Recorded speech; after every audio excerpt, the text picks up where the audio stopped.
누가복음서 22장입니다. 누가복음서 22장 47절에서 54절까지의 말씀입니다. 누가복음서 22장 47절에서 54절.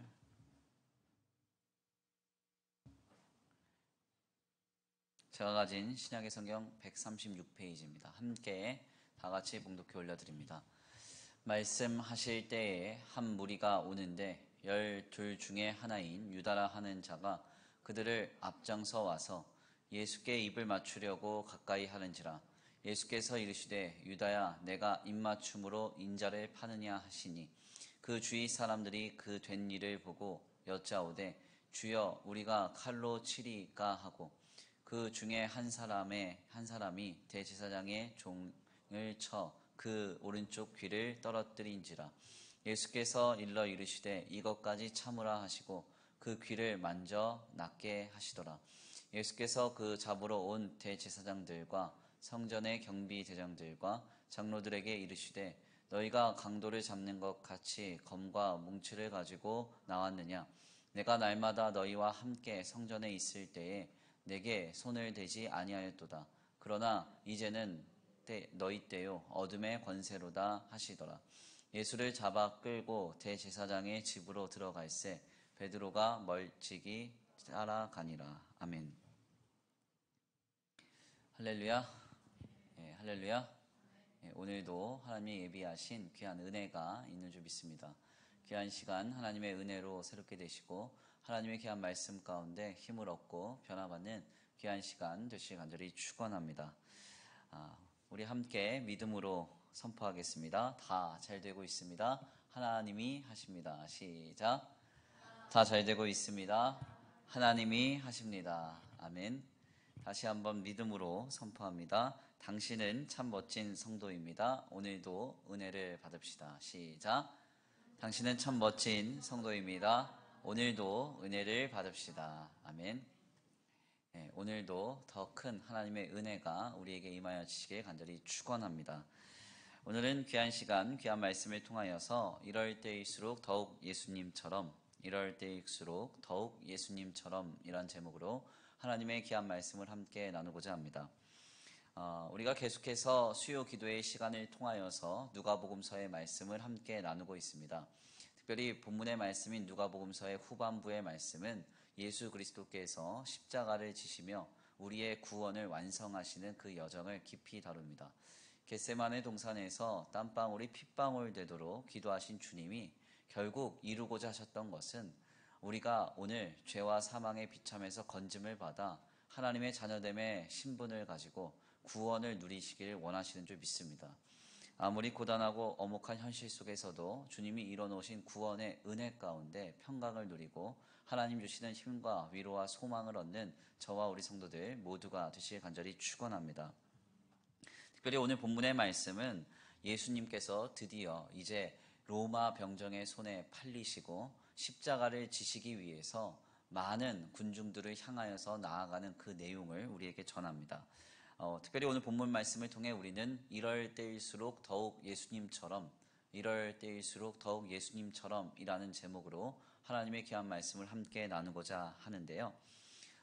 정신과 의사이자 신실한 신앙인으로 한 교회의 장로로 섬기시는 이무석 장로님이라는 분이 계십니다.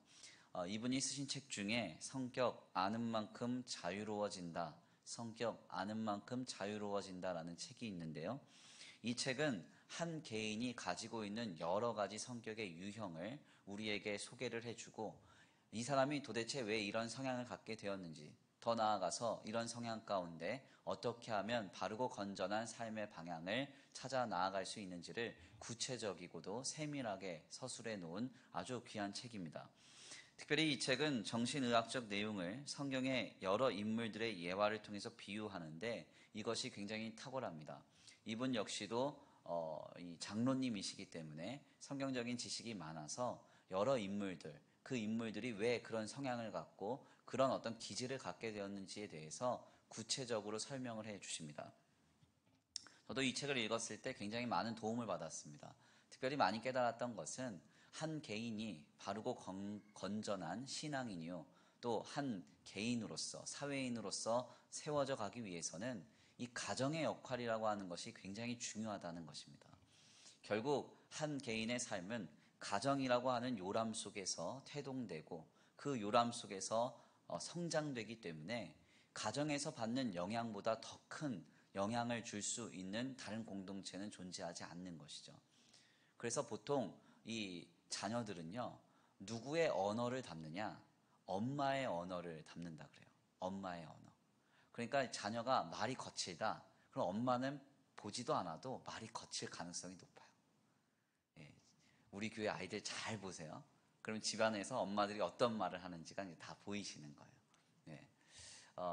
뿐만 아니라 이 아버지를 가장 많이 담는 것은 이제 아들들이라고 하죠. 그래서 그 아이가 집에 가서 어떠한 행태를 보이느냐 하는 걸 보면 이게 똑같이 담습니다. 이게 기가 막힌 것 같아요. 제가 어렸을 때 기억하는 저희 아버지의 모습은 늘 집에 오시면 TV를 틀고 바둑 TV를 보셨습니다. 예, 이게 저희 아버지의 유일한 취미셨어요. 그래서 어렸을 때는 막 드라마 보고 싶죠. 막 쇼프로 보고 싶고 이런데 저희 아버지는 항상 바둑 TV. 그래서 선택권이 없었습니다. 그런데 이게 희한하게요. 제가 이제 컸잖아요. 컸는데 저의 유일한 취미가 뭐냐면 저도 누워서 영화 보거나 영상 보는 것을 제 취미로 삼습니다. 그럼 저만 그러느냐? 제 옆에 있는 이제 저희 아들들도 똑같아요. 3대가 똑같아요. 이게 3대의 저주를 끊어야 되는데 누워서 책을 봐야 되는데 왜 TV를 보고 있을까요? 그죠? 무슨 말씀을 드리려고 하는 거 아냐면 가정에서 주는 그 막강한 영향력이 있습니다. 그래서 이것을 바꾸기 위해서는 사실 부모 세대, 기성 세대의 부단한 노력이 필요해요. 그래야 건전한 바탕이 다음 세대들에게 이게 물려주는 거죠. 만약에 내가 아버지로부터 어머니로부터 좋은 언어를 내가 받지 못했다, 좋은 삶의 패턴을 받지 못했다고 한다면 그것을 지금 내가 자각하고 우리 다음 세대들에게는 정말 건전하고도 신앙적인, 더 나아가 긍정적인 삶의 바탕을 물려주기 위해서 지금부터 우리의 말과 행동, 생각을 새롭게 해야 한다는 겁니다. 아무튼 이런 바탕에서 이 책이 굉장히 많은 도움을 주었고 저에게 있어서는 사람들은 이렇게 다양한 성격을 가지고 있구나 하는 폭넓은 이해를 갖게 했습니다. 보통 심리학에서 많이 하는 성격 유형 검사 중에 MBTI라는 성격 유형이 있습니다. 이것은 이제 16가지로 한 사람의 성격을 이렇게 분류를 합니다. 그리고 기질을 보면 소위 우리가 뭐 다혈질이다, 우울질이다, 담즙질이다 뭐 이런 식으로 얘기하는데 이 기질을 보통 4가지로 분류합니다. 그러니까 한 개인이 갖는 성향과 이 성격을 우리가 보통 그냥 일반적인 기준으로 이 MBTI 성격과 기질을 서로 곱하면 64가지의 유형으로 파악할 수 있습니다. 그러니까 여기 많은 사람들이 있지만 그냥 심리학적으로 딱 봤을 때 이 사람은 64가지의 성격을 가지고 있는 거죠. 그러니까 파악하기가 쉽지가 않습니다. 여기에 각기 다른 변수들이 좀 있습니다. 그 MBTI 그 성격 유형을 보더라도 각각의 요소들이 뭐가 높으냐, 뭐가 낮으냐 이런 게 있는데 비슷하게 떨어지는 경우도 있기 때문에 이런 변수들까지 곱하여지면은 성격은 수백 가지 이상이 됩니다. 그래서 인간은 개성적 존재입니다. 어떤 분류를 통해서 비슷하게 서로를 묶을 수는 있지만 실상 각자 다 다른 성질과 각자 다른 성격을 가지고 있다는 것이죠. 이는 우리 하나님이 우리를 만드셨다는 증거이기도 합니다. 아이를 낳았는데 같은 뱃속에서 같은 부모 아래서 아이들이 태어나도 서로 성격이 다르고 기질이 다릅니다. 예. 만약에 부모가 마음을 먹고 난 한 10명 낳을 거야. 10명 낳아도 그 10명이 다 다릅니다. 왜 다르냐? 하나님께서 그에게 생명을 주셨기 때문에 그렇습니다. 우리가 하나님의 작품이기 때문에 다 다를 수밖에 없는 것이죠. 보통 상품이라고 하면 똑같은 기능과 똑같은 본질로 무수히 많은 개체들이 생산되는 것을 말합니다. 그러나 작품은 단 하나뿐이고 그 작품은 그 작품만의 개성으로 그 가치를 평가받습니다. 그러니까 우리도 다 성격이 달라요. 어떤 사람 봤을 때 성격이 좋은 것 같지만 살아보세요. 그 사람도 성격 나쁜 게 있어요. 그렇죠? 무조건 성격 다 좋다 이런 건 없습니다. 나쁜 것도 있고 좋은 것도 있어요. 성격이 다 다릅니다. 중요한 점은 하나님이 우리를 창조하셨기 때문에 우리는 다를 수밖에 없습니다. 그렇기 때문에 우리는 그 존재 자체가 귀한 거예요. 하나님이 만드신 작품인 것이죠. 스가랴 선지자의 비유와 예레미야의 선지자의 비유, 그리고 사도 바울의 비유를 보면 우리 하나님과 우리와의 관계를 토기장이와 토기로 비유하기도 합니다. 왜 이렇게 말하느냐? 결국 한 가지죠. 하나님이 우리를 만드셨다는 것입니다. 하나님은 우리의 작품이라는 겁니다. 결국 우리는 각기 다른 하나님의 작품으로서의 가치가 있고 그 존재 자체로 소중합니다. 이러한 관점에서 우리는 서로 너무나 다르기 때문에 서로의 면면을 분명하게 파악하기가 어렵습니다. 어떤 사람의 성격을 겉으로만 보고 저 사람은 이럴 거야. 우리가 쉽게 예단할 때가 많지만 그렇지 않을 수 있다는 것이죠. 여러 가지 변수들이 많고 심리학적으로도 혹은 상담학적으로도 그를 평가하기가 매우 어렵고 복잡한 것이 인간입니다. 특별히 인간은 자기 자신을 늘 감추려고 하고 여러 가지로 포장하는 경향이 강하기 때문에 인간의 면면이 명확하게 드러나기가 어렵습니다. 10개의 물속은 알아도 한 개의 사람 속은 모른다 그러잖아요. 열 길이라고 하면 이게 길이를 얘기하는 거예요. 그래서 한 3m 되는 이 물속은 알아도 3m 깊이의 그 물속은 우리가 알 수 있지만 30cm 되는 인간의 마음은 모른다는 겁니다. 그런데 인간의 면면이 분명하게 파악되는 시점이 있습니다. 그때가 언제인가? 두 가지의 경우예요. 저 사람에 대해서 도통 모르겠어 하다가 그 사람에 대해서 분명하게 알 수 있을 때, 저 사람은 이런 사람이구나 분명하게 파악이 되는 시점이 딱 두 군데 있습니다. 그때가 언제인가냐면 첫 번째는 그 개인의 이해와 이익 앞에서 그 사람의 면면이 드러납니다.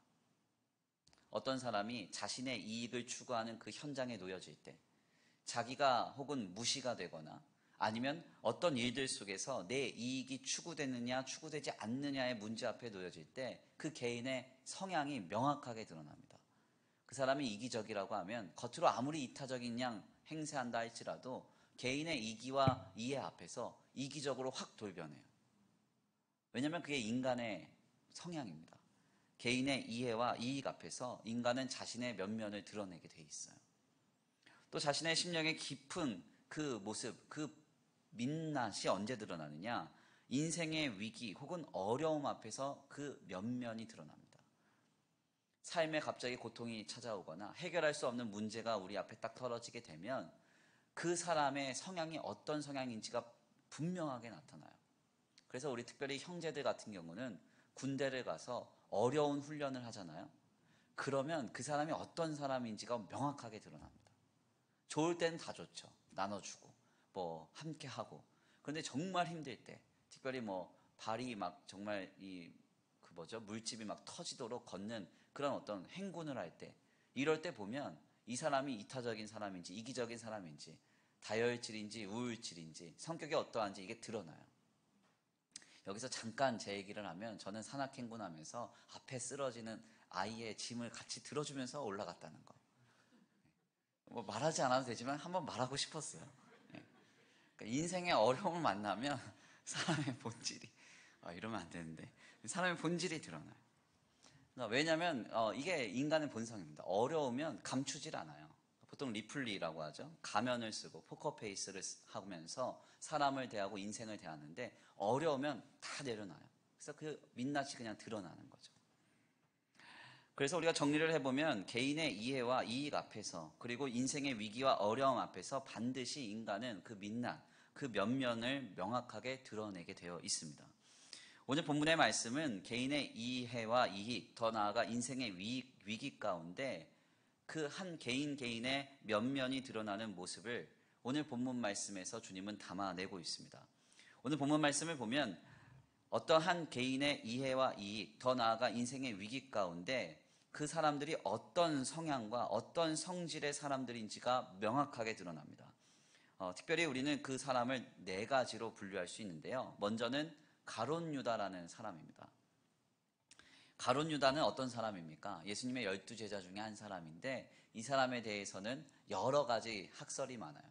신약학자들 가운데 이 사람은 열심당원이었다, 젤롯당이었다. 그래서 하나님 나라를 이 땅에 이루기 위해서 정치적이고 왕권적인 메시아를 데려다가 로마를 물리치고 하나님 나라를 세우려는 그런 일들에 몰입됐던 사람이었다. 혹은 어떤 SM파였다. 그래서 개인의 경건과 개인의 어떤 신앙을 굉장히 강조했던 사람이었다. 뭐 여러 가지 학설들이 있지만 성경의 증언에 따르면 이 사람은 예수님과 그의 제자 공동체의 돈을 맡은 자였습니다. 돈을 맡았다는 것에 우리가 주목할 필요가 있는데요. 우리가 어떤 공동체에 이렇게 사모임을 갖게 되면 돈을 누구에게 맡깁니까? 돈을. 여기 있는 김 목사한테 절대 맡기시면 안 돼요. 언제 어떻게 소리 소문 없이 사라질지 몰라요. 그렇죠? 믿을 만한 사람한테 맡기는 거예요. 그리고 똑똑한 사람, 그렇죠? 숫자 계산이 잘 되는 사람한테 맡겨야죠. 맨날 이렇게 뭐 해보면 맨날 수가 안 맞아. 돈이 어디다 새. 이러면 어떻게 되겠어요? 그럼 못 맡기는 겁니다. 가룟 유다가 돈을 맡은 자였다는 말은 제자들 중에서 가장 믿을 만하고 제자들 속에서 가장 신뢰할 만한 사람이었다는 거예요. 똑똑했다는 겁니다.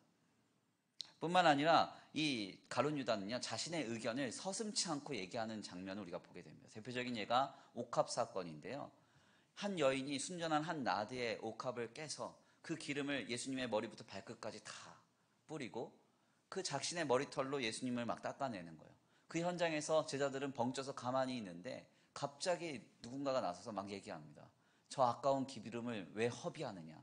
그러면서 예수님 앞에서 그 여인을 막 책망해요. 예수님은 하나님의 아들이시고 그리스도이신데 어떻게 그리스도 앞에서 소리를 높일 수 있겠습니까? 그렇다면 이 사람의 성향은 뭐예요?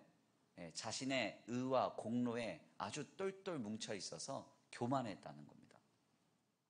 그 공동체 가운데 똑똑하다고 인정받고 믿을 만하다고 인정받다 보니까 자기 의가 굉장히 강했다는 거예요. 겉으로는 그런데 이 사람은 굉장히 선한 사람인 양 행세했습니다. 예수님에 대해서도 예수님을 따르는 무리들에 대해서도 그 순전한 한 나드에 그 기름을 들인 여인 앞에서도 굉장히 자신은 의롭고 선한 양 이렇게 모습을 보였어요. 그런데 바로 이 사람이 자신의 거짓이 어디에서 드러나느냐? 예수님을 파는 현장에서 드러납니다. 예수님을 파는 현장에서. 예수님을요, 은 33개를 파는데요. 이것을 오늘날의 가치로 추산하면 약 150만 원 정도로 추정을 합니다.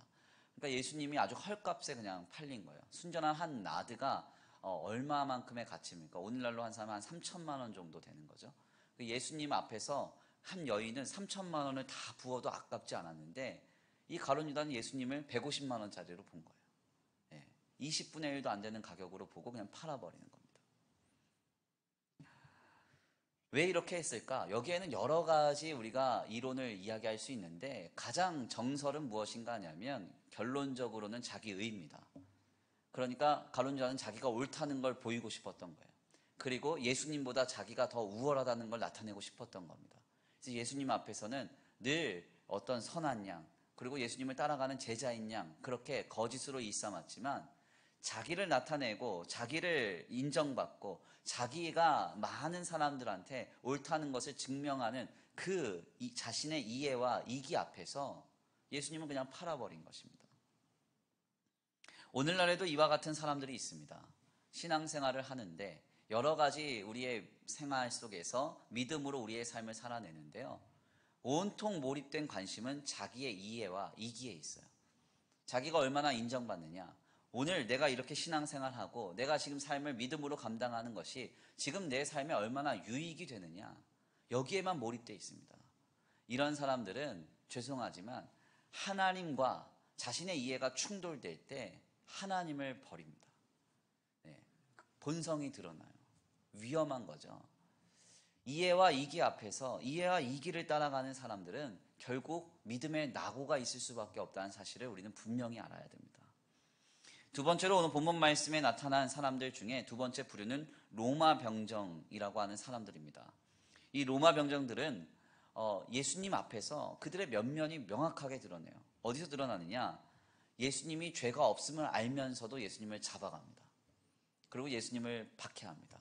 예수님이 죄가 없어서 여기 끌려가고 저기 끌려가고 여기 끌려가도 죄를 발견할 수 없어서 결국 어떻게 해요? 빌라도가 바라바라고 하는 강도, 살인을 저지른 강도와 예수님을 같은 선상에 놓고 누구를 풀어줄 것인가 이렇게 놓잖아요. 이게 무슨 이야기인가 하냐면 예수님한테 도통 죄를 찾을 수가 없으니까 예수님 풀어주려고 시도를 한 거예요. 문제는 무엇인가 하냐면 이런 줄 로마 병정들이 몰랐느냐? 알았을 겁니다. 계속적으로 예수님을 여기 데리고 가고 저기 데리고 가면서 안다는 거예요. 그렇지만 이 사람들은 상관의 명령이면 죄가 없는 사람들도 박해하고 죽일 수 있는 사람들로서 그들의 본성이 보여지는 겁니다. 소위 이 사람을 한나 아렌트는 뭐라고 얘기한가 했냐면 무사유가 가득한 악한 사람들이라고 했어요. 무사유. 무사유가 무슨 말이에요? 생각하지 않는 사람들이에요. 어떤 일을 할 때 이 일이 선하냐 악하냐 생각하고 분별해서 행했어야 되는데 그러지 않는다는 겁니다. 그냥 상관의 명령이면 위로부터 내려오는 지침이면 그냥 따라가는 거예요. 죽여라 그러면 죽이고 죄가 있든 없든 괴롭혀라 그러면 괴롭히고 이 사람이 선해 보이든 악해 보이든 그리고 이 사람을 처리하는 그 과정 속에서 어떠한 일들이 벌어지든 상관치 않고 아무 생각 없이 따라갔던 사람들. 이게 바로 악의 본질입니다. 그래서 한나 아렌트가 그러잖아요. 예루살렘의 아히히만이라는 책에서 아히히만이라는 사람을 잡았어요. 독일의 나치인데 이 사람이 600만 명의 유대인들을 학살하는데 굉장히 중추적 역할을 했던 사람입니다. 이 사람이 재판정에 서서 재판받는 것을 가만 보니까 한나 아렌트가 기자인데 너무 평범한 거예요. 너무 평범해. 돛불 달린 마귀도 아니고 뭐 루시퍼처럼 생긴 것도 아니고 너무 악해서 눈에 도끼가 살인 사람도 아니라 너무 선한 사람이었다는 거죠. 이 사람이 그런데 왜 이런 일을 벌였느냐? 가만 보니까 생각 없이 위에서 시키는 대로 하는 거예요. 죽여라 그러면 죽이고 가스실에 넣어라 그러면 넣고 이 사람 갖고 마루터로 실험해 그러면 실험하고 왜? 시켰으니까. 그래서 이 사람이 한 유일한 변명이 뭐였냐면 나는 죄가 없습니다.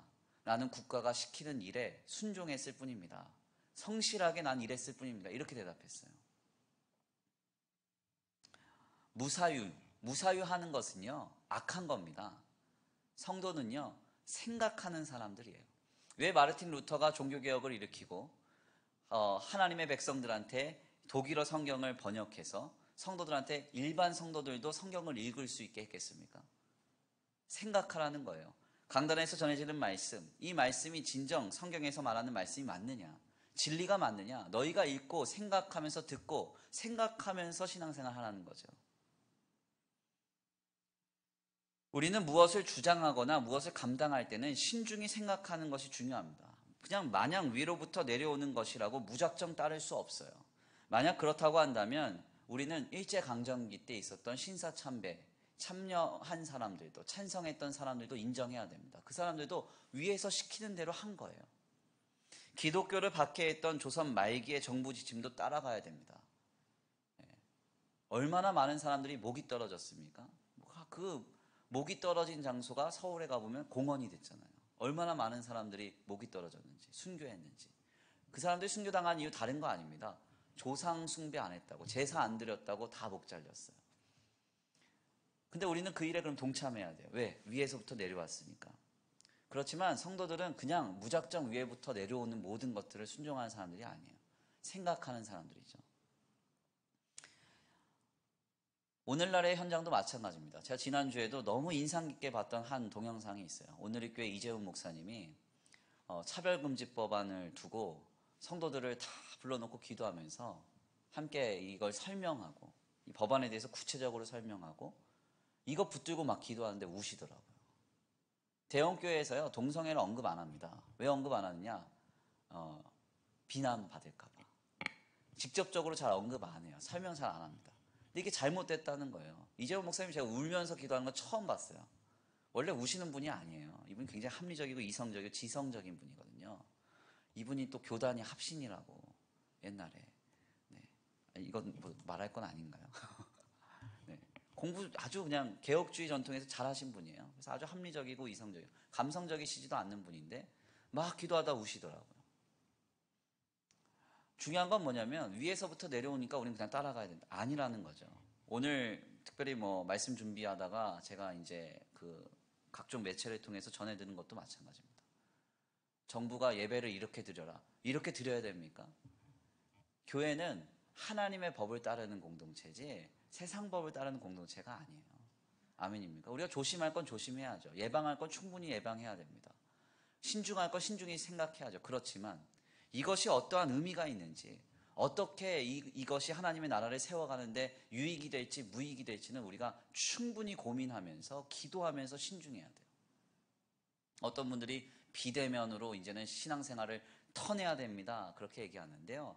그럴 수 없습니다. 예배는 모든 사람을 위하여 하나님 앞에 경배하는 자리가 돼야 돼요. 그러니까 여기에는 어떤 제약이 있어서도 아니고 있어서도 안 되고 제한이 있어서도 안 됩니다. 근데 한번 생각해 보세요. 비대면으로 하면요. 우리 어린애들은 다 놓쳐요, 일단. 애들은 흥미가 없으면 10분 이상 영상을 보고 있지 않아요. 어린애들은 못 드려요. 어르신들 못 드려요. 비대면에 익숙하지 않아서 못 드려요. 이분들 제하고 예배 드려야 돼요.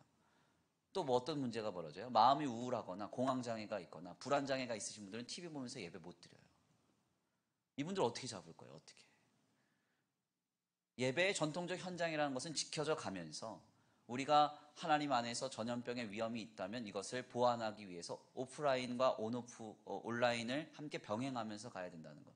굉장히 이거 신중하고 조심하면서 생각을 많이 해야 된다는 거죠. 근데 그냥 우리는 세상이 원하니까, 세상이 말하니까 그냥 그렇게 가야 된다는 거예요. 아닙니다. 그렇게 가면 안 돼요. 아멘입니까? 담대해야 됩니다. 사람들이 무사유하는 이유가 있습니다. 로마 병정들이 왜 무사유했을까요? 예수님이요, 귀가 떨어진 병정에게 가서 귀를 붙여줬어요. 그러면 한번 생각해 보세요. 예수님 당시는요, 고대 사회이기 때문에 장애가 있으면 사회적 약자로 취급받습니다. 그러니까 쉽게 말하면 귀가 떨어지게 되면 어떤 일이 벌어지냐면 이 병사는 병사로서 값어치를 못하게 돼요. 그러니까 이 사람은 인생이 거기서 끝날 수도 있다고요. 근데 예수님이 귀를 붙여줘서 병사로서 살아갈 수 있는 그런 길을 열어주신 거예요. 그러면 어떻게 해야 돼요? 예수님을 보고 자신을 구원하신 사람으로서 예수님을 따라가거나 예수님을 위하여서 뭔가 행동해야죠. 행동하지 않아요. 귀를 붙여주든 내 삶에 새로운 길을 열어주든 날 구원하셨든 생각하지 않아요. 왜 생각 안 하느냐? 간단합니다. 자신이 손해를 보거나 자신에게 피해 미치는 것을 꺼려하기 때문에 그래요. 즉 앞서 말씀드린 개인의 이기와 이해에 몰입되어 있는 겁니다. 이런 사람들은 생각하지 않습니다. 그냥 시키는 대로, 시대가 원하는 대로 괜히 저항하고 마찰을 일으켜서 욕먹느니 그런 거 다 싫다는 거예요. 그냥 나는 따라가겠다. 제가 요즘에 좀 안타까운 게 그겁니다. 목사님들하고 이런저런 얘기를 해요. 제가 내려오기 전까지만 하더라도 우리 교육자들 잠깐 만나고 그 전후로 계속 목사님들하고 얘기했어요. 좀 깨어있는 목사님. 기도 많이 하고 생각 많이 하시는 목사님들하고. 왜 제가 많이 얘기를 했냐면 간단합니다. 한국교회가 별로 생각이 없어요. 지금 이 시국에 대해서 이게 얼마나 심각한지. 코로나라고 하는 게 감기 바이러스에서 온 거잖아요. 감기 바이러스가 7개예요. 7개. 7개. 그중에 우리한테 늘 돌아다니는 게 4개입니다. 4개. 네. 그런데 이제 하나 생겨난 게 지금 코로나예요. 코로나가 보다 더 센 게 이제 사스, 메르스 이렇게 가는 거예요. 총 7개인데 4개는 늘 돌아다니는데 이 코로나도 변이가 시작됐다 그래요. 코로나는 변이가 빠르고 또 계속적으로 이제 숙주를 갈아타기 때문에 어떤 일이 벌어지냐면 이게 백신이 어렵다는 거예요. 백신이. 네. 그럼 이게 못해도 1년이라는 거예요. 백신 개발을 하면. 네, 못해도 더 길어질 수도 있고. 그러면 이 1년 동안 지금 자라나는 우리 다음 세대들을 우리가 어떻게 신앙으로 붙들어 갈 것이냐. 믿음의 기성세대들이야 예전에 하나님의 은혜를 체험하고 하나님께 구원을 누렸던 그 은혜가 있어서 아마 이 시국 다 끝나고 나면 다 오실 겁니다. 저는 그렇게 믿어요. 근데 우리 다음 세대들은 벌써 편해지기 시작했어요. 벌써 무감각해지기 시작했어요. 혼자 신앙생활하는 거에 익숙해지기 시작했다고. 옆에 있는 성도 울고 있어도 아무 감정이 없어요. 불쌍히 여기지 않고 있어요. 그런 세대들이 지금 생겨나고 있다고. 그러면 이들을 향해서 우리가 어떤 지금 일들을 해야 되느냐 충분히 생각하면서 고민하면서 가야 되는데 목사님들이 생각이 없어요. 끝나겠지. 뭐 잘 되겠지. 그러다 보니까 지금 이제 여기까지 온 거죠. 왜 생각하지 않느냐? 내 이기와 이해 외에는 관심이 없기 때문에 그렇습니다. 우리가 여기에서 지금 벗어나야 돼요. 만약 여기 머물러 있다면 우리는 지금 로마 병정과 같은 사람들이에요. 세 번째로는 베드로입니다. 베드로는 예수님과 예수님의 무리들에게 위험이 닥치자 먼저는 폭력적으로 반응했습니다. 이 폭력적으로 반응했다는 건 뭐예요? 그가 지금 세상적으로 반응했다는 겁니다. 신앙으로 반응한 게 아니라 세상이 우리를 몰아칠 때 신앙으로 반응한 게 아니라 그냥 그들이 했던 그대로 칼 들어서 귀를 잘라버린 거예요. 그런데 분명한 것은 이것이 효력을 발휘하지 못하자 어떻게 됩니까? 예수님의 곁을 떠나서 도망갑니다. 여기에서 이 베드로의 모습이 나타나는 거죠. 베드로의 면면이 드러나는 거예요. 인생의 위기 앞에서 그가 어떤 존재였는지, 어떤 영적인 상태였는지, 어떤 사람이었는지가 나타나게 됩니다. 이렇게 사람들의 그 깊은 면면은 개인의 유익과 이익이, 더 나아가 인생의 위기 가운데 확인이 됩니다. 우리는 앞서 제가 말씀드린 이 세 사람들과 같이 되면 안 돼요. 가룟 유다와 같이 내 이해와 이기에 몰입되어서 거기에만 함몰된 인생을 살다가 나중에 내 이기와 이해가 하나님과 충돌할 때 그것 붙들다가 믿음의 낙오가 있어서는 안 되고요. 내 이해와 이기에만 몰입되어 있다가 무사유함으로 신앙에 또한 도태가 있어서는 안 돼요. 더 나아가 인생에 위기가 닥친다고 해서 세상과 같이 똑같이 반응하거나 더 나아가서 예수님을 떠나는 그런 일이 있어서는 안 됩니다. 그럼 어떻게 해야 되는가? 바로 여기에서 한 가지 모델이 우리에게 전해지죠. 우리 예수님의 모습입니다. 우리 예수님이 어떻게 하세요? 오늘 본문 말씀인데요. 오늘 본문 말씀 51절에서 52절입니다. 우리 함께 다 같이 봉독해 올려드립니다. 오늘 본문 말씀 51절에서 52절 시작.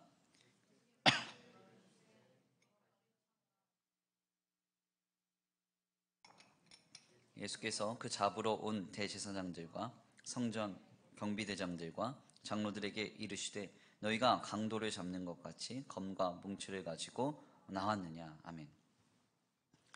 우리 예수님은 어떻게 하셨느냐? 인생의 위기가 닥칠 때, 어려움이 닥칠 때 어떻게 하셨어요? 신앙으로 반응합니다. 신앙으로. 묵묵히 신앙으로 대응하시고 잠잠히 사랑을 실천하셨어요. 자신을 잡으러 온 그 말고라는 로마 병정의 귀가 잘려졌을 때 주님이 그거 모른 척 하지 않았습니다. 지금 내 코가 석자인데 누굴 돌봐? 그렇게 하시지 않고 그 귀를 잡아다가 붙여주셨어요.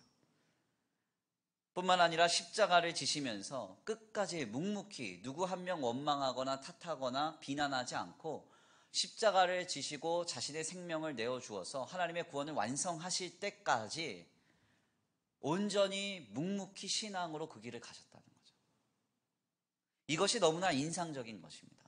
앞서 소개해드린 그 세 사람의 부류들과 우리 예수님의 모습은 완전 그 결이 다른 거예요. 우리가 여기까지의 말씀을 통하여서 무엇을 깨닫습니까? 오늘날의 시대로 이것을 대입할 수 있습니다. 요 근래 사회적인 문제, 경제적인 어려움, 사회적인 어려움, 코로나 이런저런 이슈들로 인해서 지금 사람들은 자기 이익과 이익에만 함몰되어서 살아가고 있습니다. 그래서 자기 자신한테 피해를 주는 것에 얼마나 극도로 예민하며 민감해하는지 몰라요. 저는 아침마다 운동하면서 뉴스를 보거든요. 뉴스를 보면 왜 이렇게 그렇게 싸우는 사람들이 많아요? 그렇죠? 특별히 요즘에는 이제 마스크를 쓰느냐 안 쓰느냐 이거 갖고 서로 막 싸우고 막 싫어하고 또 누가 어떤 걸렸다고 하면 와, 그 사람 막 그냥 완전히 사회적으로 매장시키고. 사실 이 감염병 전국에서 우리가 한 가지 잊지 말아야 할 것은요, 감염병에 걸린 분들은 피해자예요. 본인들이 걸리고 싶어서 걸리셨겠어요? 생각을 해보세요. 감염병 걸리고 싶어서 걸렸던 사람이 누가 있겠습니까? 그 사람들도 피해자죠. 외부로부터 온 바이러스에 본인들이 당한 거잖아요. 어떤 의사분이 그러더라고요. TV에서 몇 명 걸렸습니다 이렇게 하면, 아니면 문자로 우리가 오잖아요. 수원의 확진자 누가 나왔습니다 하면 그 사람이 딱 일주일 지나고 나면 사경을 헤맨다는 거예요. 네. 우리가 그런 걸 알면서 그 문자를 보고 있느냐 이런 걸 질문하시더라고요. 우리는 원망하잖아요. 왜 걸렸어? 어디 돌아다닌 거야? 이 사람 뭐야? 이 사람 때문에 내가 받는 피해는 뭐야? 그것만 생각하는데 그 사람은 사경을 헤매고 있는 거예요. 우리가 그 문자 받고 있었을 때. 사람들이 지금 자기 이기와 이익에만 함몰되어 있어요. 피해주는 것에 극도로 예민하고 민감해합니다. 이런 인생의 어려움이 닥쳐오니까요, 자신의 안에 있는 악한 게 그냥 다 드러나는 거예요. 조금도 피해보고 싶지 않다는 거죠. 이건 교회도 마찬가지라고 생각합니다. 교회가 사회적인 지금 이런 어떤 제재나 제약에 너무 예민하고 민감하고 폭력적으로 반응하는 것도 우리한테 지금 우리 이익에 문제가 생겼기 때문이라고 그렇게 저는 생각해요. 자연스럽게 받아들일 필요가 있어요. 편안하게. 그렇지만 이것이 합리적이냐 합리적이지 않느냐, 이것이 우리 다음 세대들에게 앞으로의 신앙생활에 어떤 영향이 있느냐 우리가 생각해야죠. 어떻게 해야 됩니까? 예수님의 모습을 바로 이 시국에 우리는 본받아야 됩니다. 우리 예수님 어떻게 하셨어요? 묵묵히 신앙으로 대응하셨어요. 신앙으로. 묵묵히 신앙으로. 세상이 뭐라고 하든지 어떻게 하든지 묵묵히 신앙으로 대응하면서 또 어떻게 하셨습니까? 잠잠히 사랑을 실천하셨습니다. 잠잠히 사랑을 실천하셨어요. 제가 아직도 좀 인상적으로 보는 그 한 장면이 있습니다. 그 영화에서 본 장면인데 패션 오브 크라이스트라는 장면을 보면요. 이게 이제 그 사실 논픽션이죠. 픽션인가요? 그러니까 성경에는 없는 내용인데 이제 그 만들어낸 거죠. 베드로가요 예수님을 부인하고 3번 부인하고 이제 이렇게 지나가는데 우리 예수님이 그 패션 오브 크라이스트라는 영화를 보면 십자가에 지시다가 쓰러지셔서 베드로와 이렇게 눈이 마주칩니다. 그때 베드로가 마음에 너무 찔려가지고 막 울면서 도망가는 장면이 있어요. 저만 봤나요? 네, 다 보셨죠? 네, 유명한 영화니까. 중요한 점은요, 분명히 그런 장면이 있을 법하니까 감동이 든 거예요. 있었을 거예요. 예수님이 십자가를 지시고 매맞고 쓰러지고 자빠지고 할 때 예수님을 호산나 다윗의 자손이여 하면서 추앙했던 사람들이 수도 없이 양쪽에 서 있었을 거라고요. 그러면 얼마나 원망이 되시겠습니까? 한번 생각해 보세요. 여기 있는 김 목사가 하여튼 막 성도님들이 너무 좋아해요. 목사님 아니면 안 돼요 이러다가 갑자기 어느 날 딱 돌변해가지고 목사님, 얘가 좀 그러네요. 네, 갑자기 막 마음이 좀 어려워지네요. 생일이고 한데 마음이 더 어렵네요. 이런 말은 생일날 하는 게 아니죠.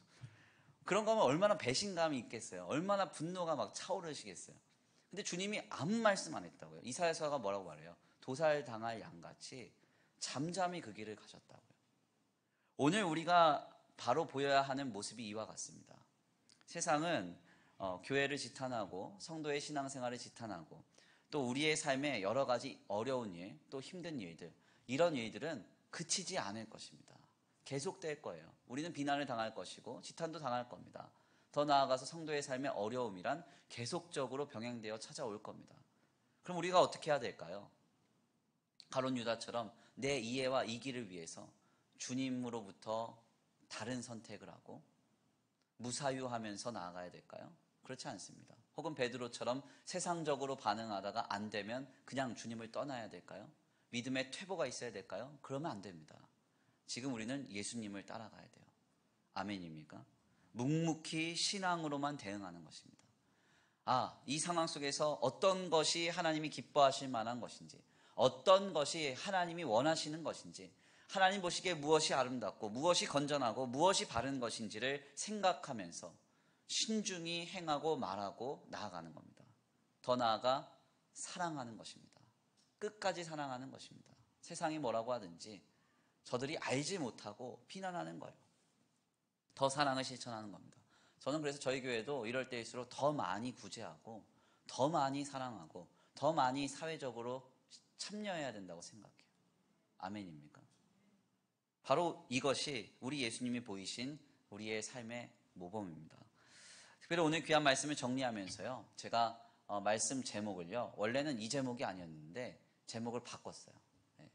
원래 제목은 다른 제목이었는데 오늘 갑자기 정부 지침이 막 떠다지고 여기저기서 막 전화 오고 저도 전화를 받고 또 제가 전화를 걸어서 또 묻기도 하고 이러면서 제가 바꿨습니다. 이럴 때일수록 더욱 예수님처럼. 이럴 때일수록 더욱 예수님처럼. 다른 방법 없습니다. 그냥 성도는 예수님 따라서 가는 길밖에 없는 줄 믿습니다. 묵묵히 이럴 때일수록 더욱 예수님처럼 신앙으로 대응하면서 이럴 때일수록 더욱 잠잠히 사랑하면서 우리의 삶을 영위하시기 간절히 축원합니다. 그때 하나님께서 이뤄놓으신 구원의 역사가 우리의 삶을 휘감고 우리를 돌보시며 인도하실 줄 믿습니다. 그 역사의 주인공 되시길 간절히 축원합니다. 우리 이 시간 귀한 말씀 붙들고 함께 기도 올려드립니다. 다 같이 찬양으로 결단하겠는데요. 비바람이 앞길 가려도 나는 가리 찬송하겠습니다. 찬양의 가사를 생각하시면서 함께 고백 올려드리신 뒤에 주여 한번 부르시고 통성으로 기도하겠습니다. 죄송합니다.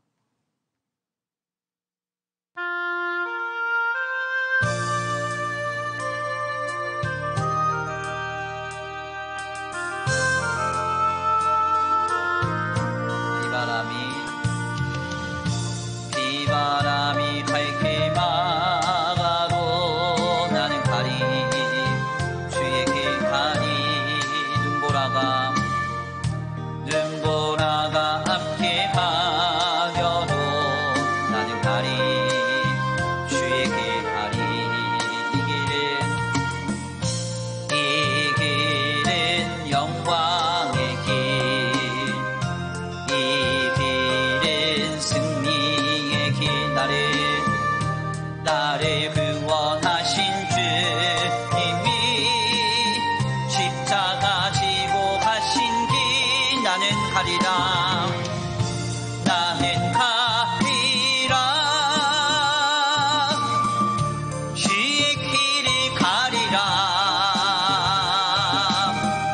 주님 발자취 따라 나는 가리라 아멘 나는 가리라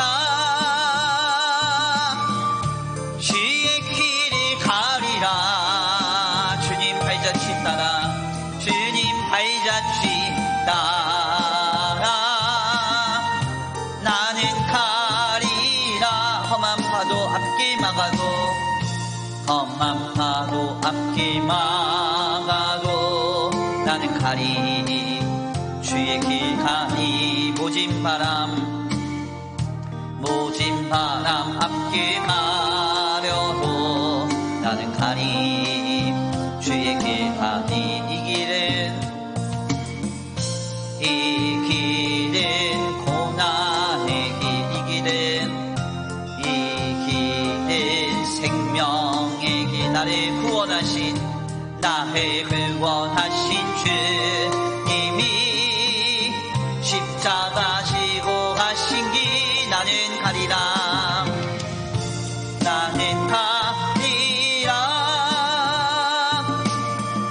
주의 길을 가리라 주님 발자취 따라 나는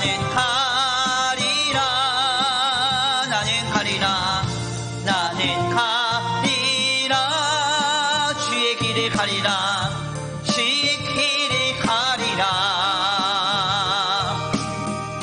주님 발자취 따라 나는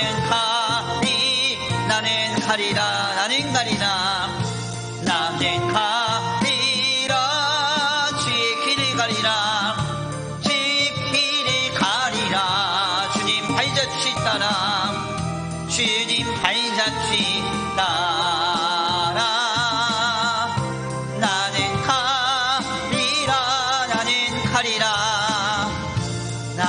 가리라 주의 길을 가리라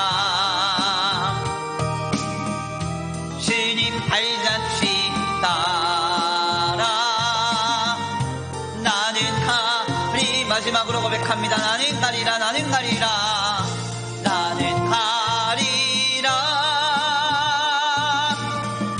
주의 길을 가리라 아멘 주님 발자취 따라 나는 가리라 아멘 나는 가리라 주의 길을 가리라 아멘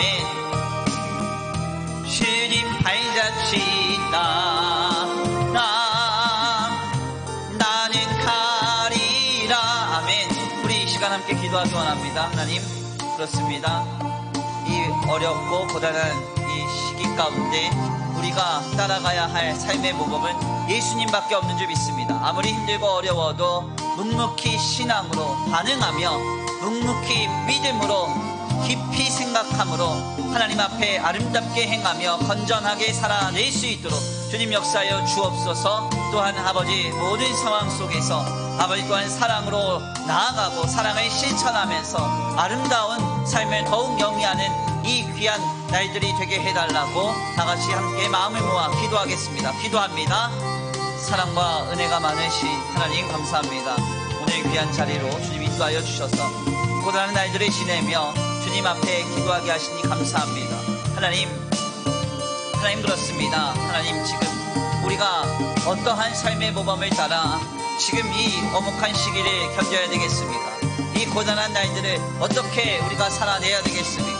하나님, 주님 앞에 겸손히 엎드려서 기도하오니, 간구하며 소원하오니, 우리의 마음과 우리의 생각과 우리의 중심에 붙들어 주셔서 하나님 앞에 겸손히 엎드려 기도하오니, 오 하나님, 아버지, 고단한 날들을 지내는 동안 아버지 향하여 다투고 시기하면서 아버지, 우리가 이 시기를 지내지 않도록 주님 붙들어 주시옵시고, 아버지, 더욱더욱 이 세상 가운데 아버지 믿음으로 반응하며 신앙으로 깊이 숙고하여 하나하나의 삶을 아름답게 살아낼 수 있도록 아버지, 우리가 아름답게 말하고 아버지 주님 보시기에 아버지 주님이 원하시는 모습대로 생각하며 행동하며 우리의 삶을 영위할 수 있도록 주님 역사하여 주옵소서. 이 시간 기도하며 간구하며 소원합니다. 하나님, 우리의 마음과 우리의 생각과 우리의 중심에 붙들어 주시사 이럴 때일수록 더욱 사랑하게 하여 주옵소서. 더욱 사랑하게 하여 주옵소서. 더욱 사랑을 실천하며 더욱 주변에 아버지 어렵고 고단한 이웃들을 돌보며 아버지 주여 많은 영혼들과 많은 생명들을 아름답게 품어낼 수 있는 거룩하고 복된 인생이 되기를 원합니다. 하나님, 이와 같은 길에 설 수 있도록 우리의 마음과 우리의 생각과 우리의 중심에 붙들어 주시옵시고, 주님의 풍성하신 은혜와 사랑으로 우리를 덮으사 하나님 안에 있는 진리를 맛보며 아버지 이럴 때일수록 더욱 예수님처럼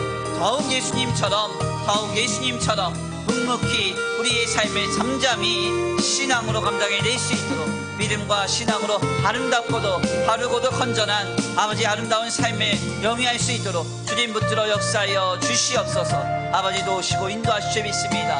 아버지 함께 하실 줄 믿습니다. 주님 역사하실 줄 믿습니다. 지금 도우시고 인도하여 주시옵소서. 아버지 도우실 줄 믿고 감사함을 올려드립니다. 하나님 도우시고 역사하여 주옵소서. 우리 이 시간 함께 다 같이 기도합니다. 나라와 민족을 위하여 기도합니다. 하나님, 이 나라와 민족이 먼저 하나님을 두려워하게 하시고 하나님 앞에 회개하는 거룩한 회개의 바람이 불어올 수 있도록 역사하여 주옵소서.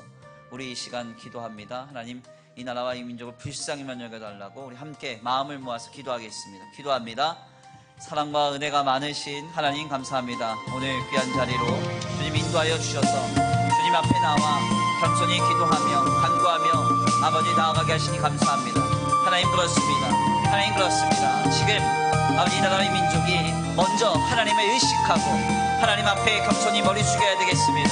하나님 앞에 아버지 주여 기도하며 간구하며 아버지 다시 한번 회개하며 나아가야 되겠습니다. 하나님, 이 나라와 이 민족을 불쌍히만 여겨 주옵소서.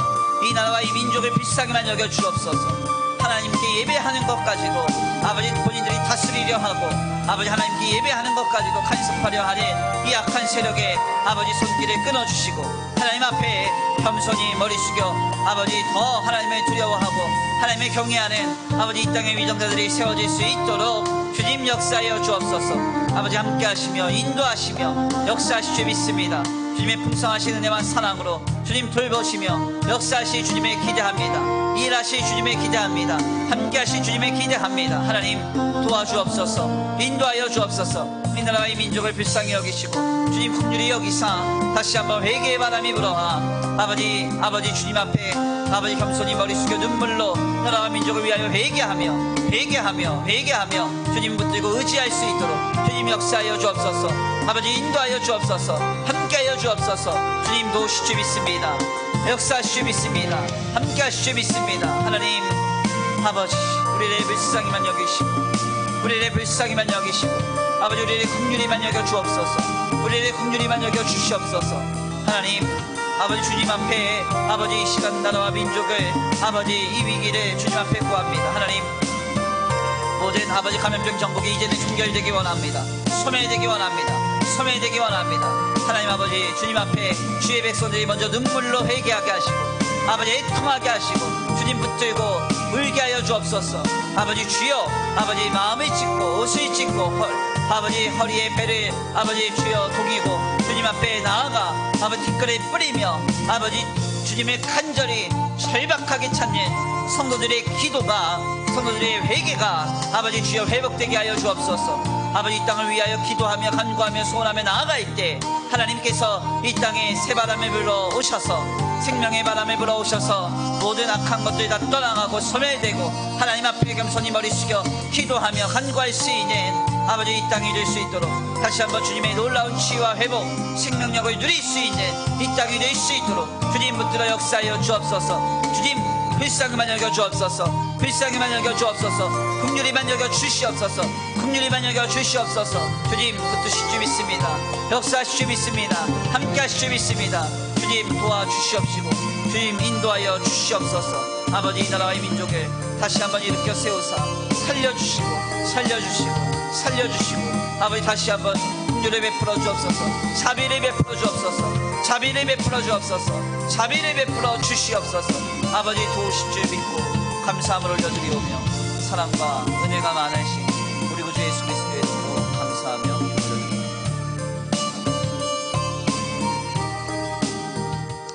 우리 이 시간 함께 다시 한번 기도합니다. 함께 기도할 제목 특별히 주님의 교회를 위하여 기도합니다. 하나님 주님의 교회가 이 고단한 시기를 지내는 동안 약해지지 않게 하시고 영혼 구령의 사명을 더 뜨겁게 감당하는 교회가 되게 하여 주옵소서. 특별히 간절히 원하옵기는 하나님 주의 성도들이 고단한 날들을 지내면서 영적으로나 육적으로나 혼적으로 고통받는 사람 한 명도 없도록 주님 붙들어 주시옵시되 특별히 심령의 고단함으로 인해서 고통받고 있는 성도들이 있습니다. 모든 우울과 불안, 공황과 염려가 사라지게 하시고 하나님 안에서 모든 악한 세력이 소멸되게 하셔서 잠 못 이루는 성도 잠 잘 이루게 하시고 하나님 안에서 모든 머리부터 발끝까지 모든 관절과 골수 모든 것들이 다 새롭게 되고 치유받는 역사가 임하게 하여 주시옵소서. 우리 귀한 주님의 교회와 교회된 우리 성도들을 위해서 마음을 다해서 함께 기도하겠습니다. 함께 기도합니다. 사랑과 은혜가 많으신 하나님 감사합니다. 오늘 귀한 자리로 주님 인도하여 주셔서 아버지 우리 성도들을 위하여 사랑으로 기도하게 하시니 감사합니다. 믿음의 기도는 아버지 환자들을 구원하신다고 하셨습니다. 하나님 아버지 할 수 있거든요. 무슨 말이냐? 믿는 자에게 능치 못하심이 없다 하셨사오니 지금 살아계시는 하나님 아버지 우리 귀한 교회를 불쌍히만 여기시고 하나님께서 놀라운 긍휼로 자비로 채우시사 아버지 귀한 이 교회가 하나님 나라를 이루어 한 영혼 한 생명을 살리며 마른 뼈와 같이 죽었던 영혼이 하나님의 군대로 살아나는 역사가 있는 교회가 되게 하여 주옵소서. 아버지 주여 죄와 사망의 비참에 종되어 끌려가는 영혼들이 이곳에서 자유케 되게 하시고 하나님이 주시는 놀라운 자유로 인하여서 구원으로 인하여서 하나님의 권세를 가지고 믿음으로 세워져가는 거룩한 그 사명 감당하는 영혼 구령이 살해하고